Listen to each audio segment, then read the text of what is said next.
Putin के एक ऐसे रहस्यमय आइलैंड की जिसे दुनिया किडनैप कैपिटल कह रही है। समंदर के बीचों बीच पुतिन ने 5 लाख लोगों को बंधक बना लिया है और वो भी यूक्रेन से लाकर।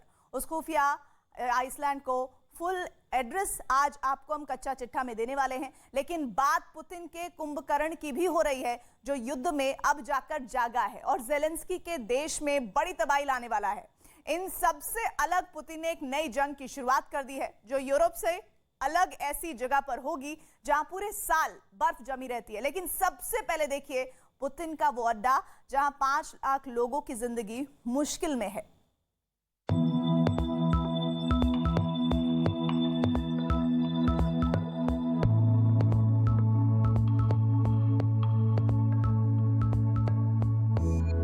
समंदर के बीच ये पुतिन का ऐसा टॉर्चर लैंड है जहां सिर्फ पुतिन का कानून चलता है।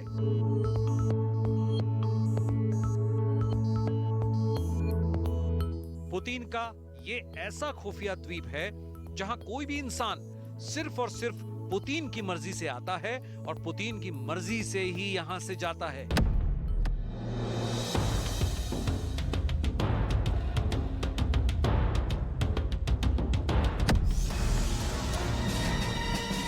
इस आइलैंड पर जो आ गया समझिए उसकी जिंदगी की हर सांस पर पुतिन का कब्जा हो गया।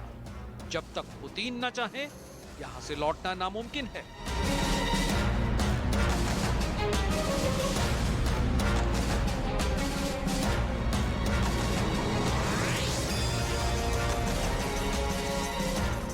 किसी को अगर काला पानी जैसी सजा देनी हो तो पुतिन उसे यहीं भेजते हैं।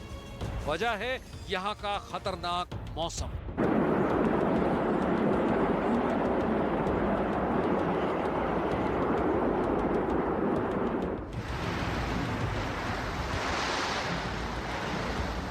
यहां साल के 9 महीने बर्फीला तूफान चलता है।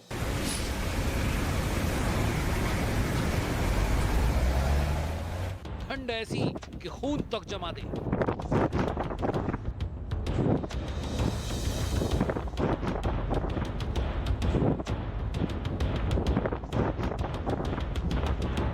दावा है कि ऐसे मौसम वाले खतरनाक आइलैंड में पुतिन ने यूक्रेन के 5 लाख लोगों को कैद कर रखा है। अगले 2 साल तक उनके यहां से लौटने पर पाबंदी है।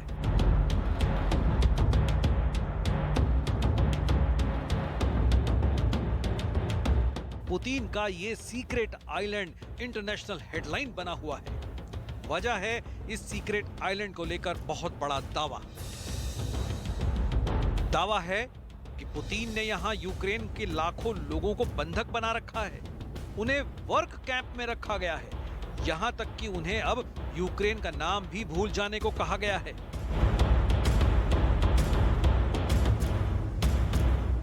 इस खबर के सामने आने के बाद दुनिया में सनसनी मच गई है। इस रिपोर्ट को जो भी पढ़ रहा है उसकी जुबान पर बस यही सवाल है, पुतिन का ये सीक्रेट आइलैंड कहां है? इस खुफिया द्वीप का क्या नाम है? रूस की मुख्य भूमि से कितना दूर है? यूक्रेन के लोगों को यहां तक लाने का मकसद क्या है? पुतिन ने सच में 5 लाख लोगों को बंधक बना रखा है? यूक्रेन के लोगों को पुतिन रूसी बनाने में क्यों लगे हैं? क्या पुतिन ने यूक्रेन के 5 लाख लोगों को अपना गुलाम बना लिया है?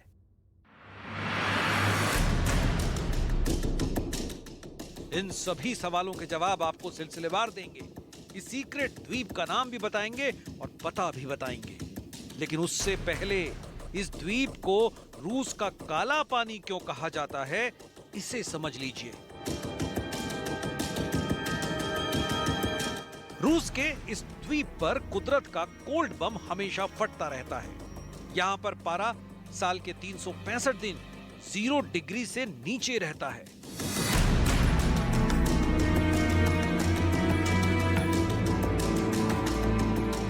ऐसे मौसम में जब यहां बर्फ का तूफान आता है उस वक्त यहां का चप्पा चप्पा जम जाता है। दावा है कि ऐसे जानलेवा मौसम में यहां यूक्रेन के 5 लाख लोगों को न सिर्फ पहुंचा दिया गया है, बल्कि उनके रिटर्न टिकट को पुतिन ने हमेशा के लिए अपने पास रख लिया है। दावे के मुताबिक आइलैंड आए 5 लाख यूक्रेनी लोगों में 1,21,000 बच्चे हैं, जिन्हें जबरन यूक्रेन से रूस के खुफिया द्वीप पर पहुंचा दिया गया है।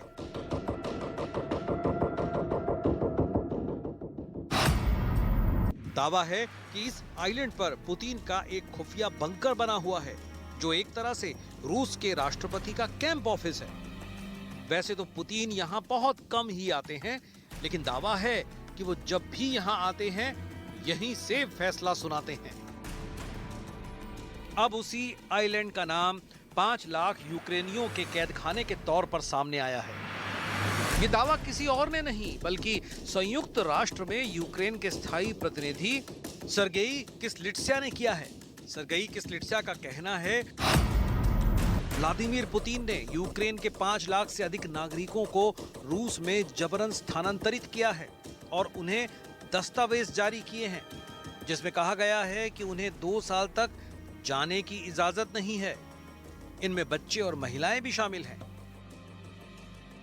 दावा किया जा रहा है कि इन लोगों को यूक्रेन से रूस के आइलैंड तक पहुंचाने का मकसद है पुतिन उन्हें काम पर रखना चाहते हैं।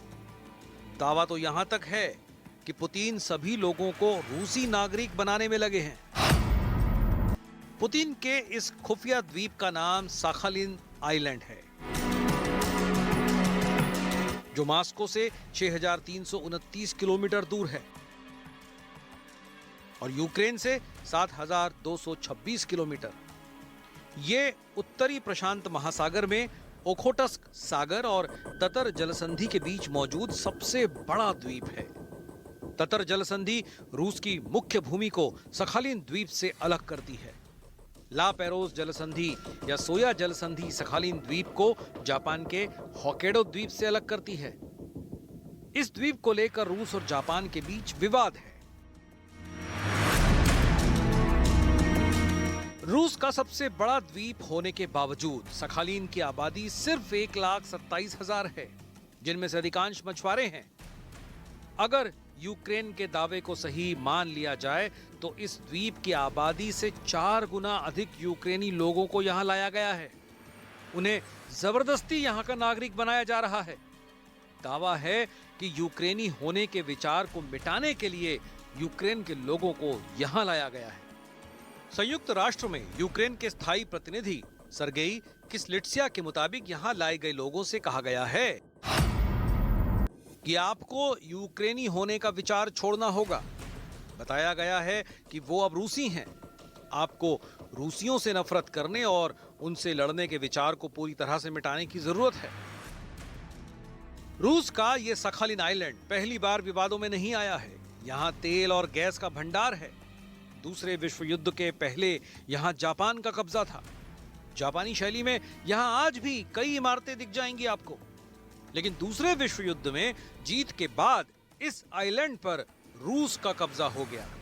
वहीं सेकंड वर्ल्ड वॉर, जिसकी जीत का जश्न इन दिनों रूस में धूमधाम से मनाया जा रहा है।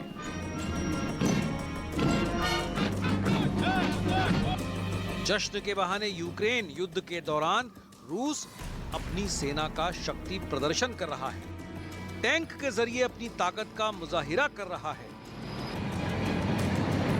फाइटर जेट की नुमाइश कर रहा है। सेकंड वर्ल्ड वॉर में जीत में मिले इस आइलैंड पर रूस ने दुनिया का सबसे बड़ा ऑयल प्लेटफॉर्म बना रखा है। ये रूस का ऐसा ऑयल प्लेटफॉर्म है जो आर्कटिक जैसे सर्द मौसम में भी काम करता है। 744 अरब रुपए की लागत वाले इस संयंत्र का वजन कंक्रीट के बेस के बिना 2 लाख टन है। समुद्र में ज्यादा समय तक बर्फ जमी होने के बावजूद इसकी बनावट में कोई फर्क नहीं पड़ता।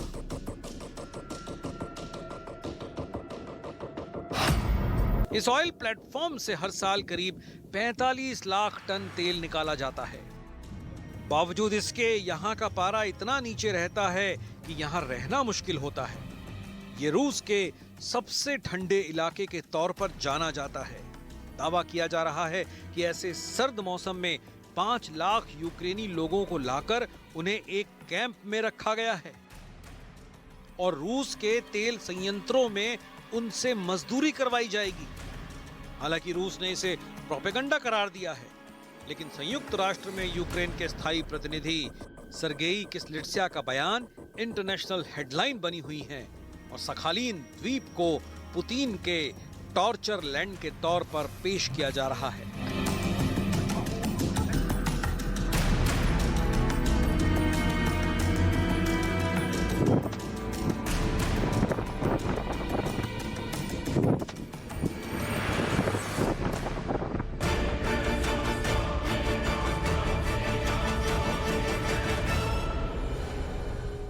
एक और टापू है जहां पुतिन को कब्जा करना है, लेकिन ये टापू पूरी तरह बर्फ से बना हुआ है। अगर रूस इस टापू पर हमला करता है, जिसके पूरे लगातार लग रहा है कि संकेत है, तो विश्व युद्ध होने से कोई रोक नहीं पाएगा।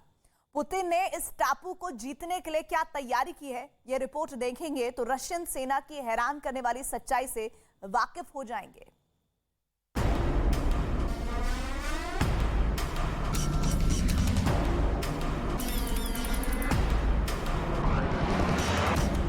पुतिन इस बर्फीले इलाके में क्या करने जा रहे हैं?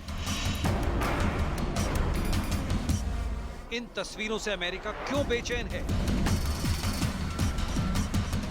बर्फ को चीरते हुए आगे बढ़ रहे इस जहाज से नेटो क्यों डरा हुआ है? आर्कटिक क्या है? रूस का प्लान क्या है? ये बर्फ का दरिया है और पुतिन को टैंक से जाना है।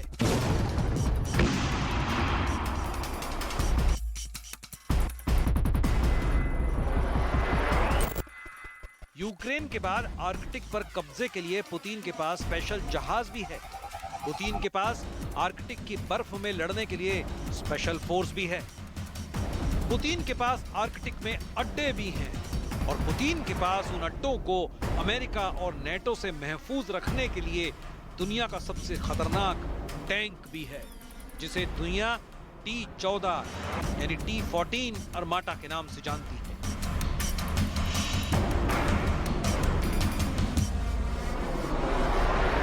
यह है पुतिन का सबसे तगड़ा टैंक T-14 अरमाटा, जो खास बर्फ और आर्कटिक जैसे इलाकों के लिए तैयार किया गया है।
तैयार ये टैंक दुनिया का सबसे आधुनिक और सुरक्षित टैंक माना जा रहा है।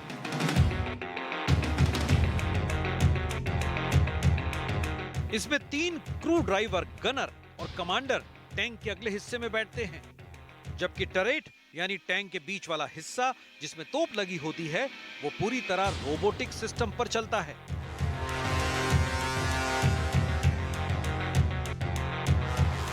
T-14 में लगा है एक्टिव प्रोटेक्शन सिस्टम, जो इसे एंटी टैंक मिसाइल से बचाता है।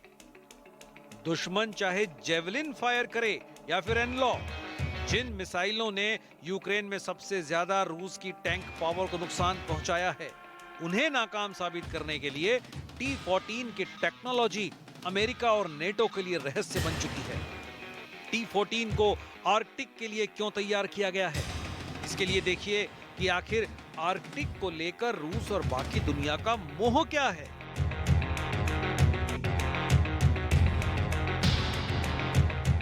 क्यों यहां यूक्रेन से भी बड़े महायुद्ध का खतरा मंडरा रहा है? कैसे यहां तीसरे विश्व युद्ध की जमीन आर्कटिक की बर्फ को हटाकर तैयार की जा रही है?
खामोश दावे किए हैं।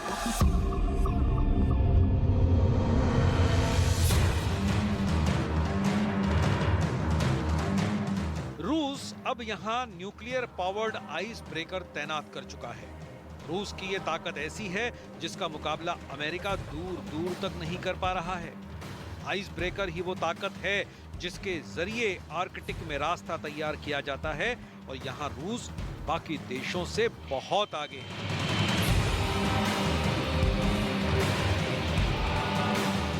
रूस के पास 6 न्यूक्लियर आइस ब्रेकर हैं, जबकि अमेरिका के पास सिर्फ 2। और इनके बिना आर्कटिक पर कब्जा करना किसी भी फौज के लिए नामुमकिन है। दुनिया का सबसे बड़ा न्यूक्लियर आइस ब्रेकर भी रूस के पास है और बाकी देश इस ताकत की बराबरी नहीं कर पा रहे हैं।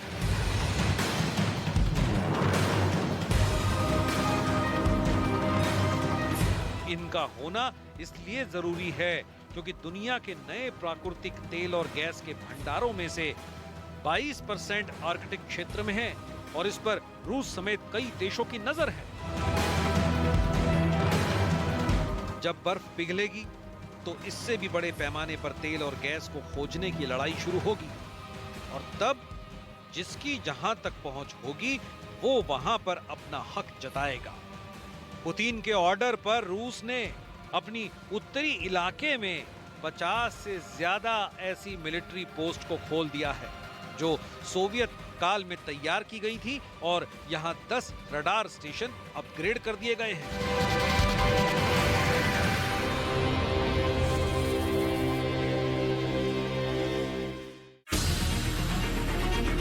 यूक्रेन युद्ध के बीच ही दुनिया में आर्कटिक को लेकर अलार्म बजने लगा है। दुनिया की मीडिया में चर्चा हो रही है कि आर्कटिक को लेकर पुतिन के इरादे ठीक नहीं हैं और यूक्रेन के बाद आर्कटिक का इलाका युद्ध का मैदान बन सकता है।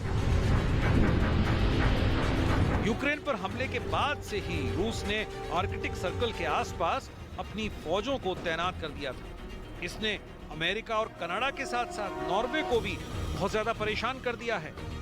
नॉर्वे आर्कटिक के किनारे और रूस के करीब नाटो का एक प्रमुख सहयोगी देश है और उसे लग रहा है कि आर्कटिक के साथ पुतिन का टारगेट नॉर्वे भी हो सकता है।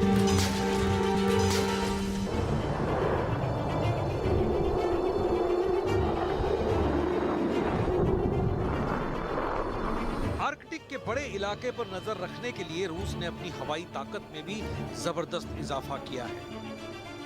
आर्कटिक रीजन के पास रूस के एक पुराने एयरबेस को फिर से एक्टिव कर दिया गया है। यहाँ रूस के आधुनिक मिग 31 लड़ाकू विमान के साथ एंटी शिप और एंटी एयरक्राफ्ट मिसाइलों को तैनात किया गया है। मिग 31 किंजल मिसाइल से लैस किया गया है, जिसे रूस ने पिछले कुछ सालों में ही तैयार किया है। रूस के सुपरसोनिक बॉम्बर जेट मिग 31 से दागी जाने वाली ये मिसाइल कितनी खतरनाक बन जाती है, उसे बहुत गौर से समझिएगा। मिग 31 यानी मिग 31 खुद आवाज से करीब 3 गुना रफ्तार से उड़ता है। ये मिग 25 का नया वर्जन है जो कभी रूस का ही एक तोही विमान था। मिग 25 भारत के पास भी था और ऐसे 8 फाइटर जेट बरेली एयरबेस पर तैनात थे। अभी मिग 31 रूस की स्ट्रेटेजिक फोर्स का बहुत बड़ा हिस्सा है। ये विमान अब हाइपरसोनिक मिसाइल से लैस कर दिया गया है, जिसकी वजह से रूसी एयर पावर की रेंज कई गुना बढ़ गई है। किंजल एक हाइपरसोनिक मिसाइल है जो रूस की इस्कंदर मिसाइल का एक एयर वर्जन कही जाती है। रफ्तार है 10,000 किलोमीटर प्रति मिनट। ये मिसाइल 2000 किलोमीटर की रेंज तक परमाणु वॉरहेड के साथ हमला कर सकती है। इस मिसाइल को मिग 31 की बेली यानी एयर फ्रेम के निचले हिस्से में इंजन के बीचों बीच फिट किया जाता है, ठीक वैसे ही जैसे सुखोई फाइटर जेट में ब्रह्मोस लगाई जाती है। अब आप अंदाजा लगाइए कि मिग 31 जिसकी खुद की अधिकतम रफ्तार 3000 किलोमीटर है, उससे इस मिसाइल को फायर किया जाता है और ये 10,000 किलोमीटर प्रति घंटे की रफ्तार से आगे अपने टारगेट की तरफ बढ़ती है। तो इसे इंटरसेप्ट करना यानी इसे रोकना किसी भी एयर डिफेंस सिस्टम के लिए नामुमकिन सी बात है। व्लादिमीर पुतिन ने एक वक्त किंजल को रूस का सबसे खतरनाक और गेम चेंजर हथियार बताया था। वो इसकी बोनी यूक्रेन के युद्ध में कर भी चुके हैं, लेकिन उनका असली टारगेट आर्कटिक में रूस का दुश्मन बन सकता है। आर्कटिक में पुतिन की फौज का प्रेशर और यूक्रेन में रूस के हमले को देखते हुए नेटो ने मार्च के महीने में एक युद्धाभ्यास भी किया था, जिसका नाम था कोल्ड रिस्पॉन्स 2022। इस एक्सरसाइज में नेटो ने बर्फ में लड़ने वाली अपनी खूबी को आजमाया था। नेटो का युद्धाभ्यास कोल्ड रिस्पॉन्स 2022 14 मार्च को शुरू हुआ और 1 अप्रैल तक चला। रूस के बॉर्डर के करीब नॉर्वे में नेटो ने 1980 के बाद इतना बड़ा युद्धाभ्यास किया, जिसमें 27 देशों के 30,000 सैनिक इस एक्सरसाइज में शामिल हुए। इसमें 220 विमान और हेलीकॉप्टर, 50 से ज्यादा जंगी जहाजों ने भी हिस्सा लिया। रूस को दिखाने के लिए नेटो ने अपने टैंक आजमाए हैं। नेटो ने अपनी तोप दागी हैं। नेटो के जहाज भी लगातार उड़ान भर रहे हैं। नेटो समंदर में भी अपनी ताकत दिखा रहा है। नेटो क्या है? नेटो का डर क्या है? नेटो की ताकत और उसकी कमजोरी क्या है? और इन सब के बीच रूस को लेकर नेटो का खौफ क्या है? क्या यूक्रेन के बाद रूस और नेटो की जंग होगी? क्या ऐसा इसलिए होगा क्योंकि रूस नेटो पर भी चढ़ाई कर देगा? ये फौज का जमघट उसी डर को खत्म करने के लिए हुआ। 40 सालों बाद इतने बड़े पैमाने पर हुई वॉर एक्सरसाइज में नेटो ने अपनी फुल फायर पावर आजमाई। उसके सामने सबसे बड़ी चुनौती है रूस को यूक्रेन के बॉर्डर पर रोकना, क्योंकि यहां से पुतिन आगे बढ़े या रूस को आगे बढ़ने पर मजबूर किया गया तो तीसरा विश्व युद्ध हो सकता है। लेकिन अब खतरा तो आर्कटिक पर भी मंडराने लगा है और यही अगला बैटल ग्राउंड बनने का डर अमेरिका को सता रहा है।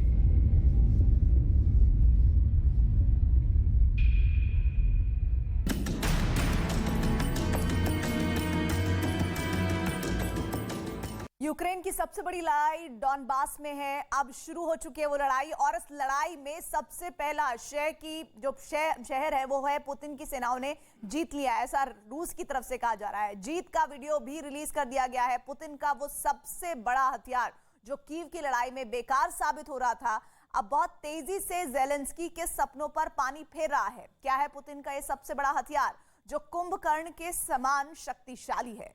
देखिए हमारी ये स्पेशल रिपोर्ट।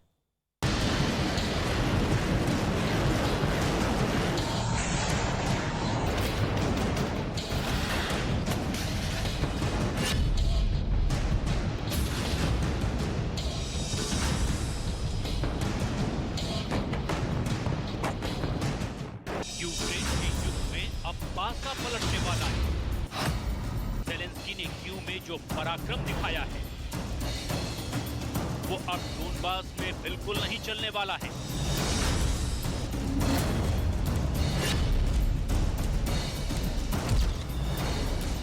उसकी वजह है कीव और डोनबास का फर्क। जंग का पहला चरण यानी कीव की लड़ाई जेलेंस्की ने जीती, लेकिन जंग का दूसरा चरण यानी डोनबास की लड़ाई क्या पुतिन आसानी से जीत लेंगे? रूस के टैंकों के लिए कीव का इलाका टैंकों का कब्रिस्तान साबित हुआ, लेकिन क्या डोनबास में रूस के टैंक गरजेंगे और ऐसे धाकड़ तरीके से दौड़ेंगे तो डोनबास रौंद डालेंगे? आपको कीव और डोनबास का पूरा फर्क समझाएंगे। क्यों डोनबास में रूस का पलड़ा भारी नजर आ रहा है ये भी बताएंगे। लेकिन पहले आपको ले चलते हैं डोनबास की युद्ध भूमि में, जहां रूस के फाइटर जेट्स ने अपना जौहर दिखाना शुरू कर दिया है।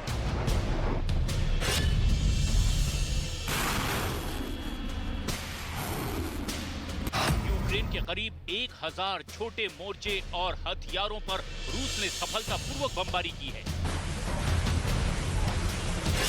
डोनबास में पुतिन की जीत शुरू हो चुकी है। रूस ने बैटल ऑफ डोनबास में पहला शहर जीत लिया है। बैटल ऑफ डोनबास के इस सबसे पहले शहर का नाम है क्रेमिना। यूक्रेन के नक्शे में ये है क्रेमिना शहर। रूस की आर्मी ने क्रेमिना की कुछ तस्वीरें रिलीज की हैं, जिसमें दिखाया गया है कि किस तरह यूक्रेन की आर्मी इस क्रेमिना शहर को छोड़कर भाग गई है, और न सिर्फ जेलेंस्की के लड़ाके भाग गए बल्कि अपने T-65 टैंक भी छोड़ गए हैं, जिस पर रूस के सैनिकों ने कब्जा कर लिया है, और बकायदा यूक्रेन के टैंक पर चढ़कर उनकी पूरी जांच पड़ताल भी की। क्रेमिना शहर की आबादी 18,000 है। अब इस शहर पर पूरी तरह से रूस का कंट्रोल है। इस शहर पर पुतिन ने चौतरफा हमला किया था। क्रेमिना की इस लड़ाई में अब तक आधिकारिक रूप से 200 लोगों के मारे जाने की खबर आई है। मरने वालों का ये आंकड़ा बढ़ भी सकता है। यूक्रेन के नक्शे को दोबारा देखिए। डोनेत्स्क और लुहांस्क के करीब ये शहर है क्रेमिना, और क्रेमिना के करीब है क्रामेटोर्स्क। अब इस शहर पर धावा बोलने की तैयारी पुतिन की सेना ने शुरू कर दी है। यूक्रेन के क्रामेटोर्स्क में रूस की सेना ने हमले शुरू कर दिए हैं। ये तस्वीर देखिए, कैसे रूस के हवाई हमलों से यूक्रेन के लोग सड़कों पर घायल पड़े हुए हैं। ये शहर भी खंडहर में तब्दील हो रहा है।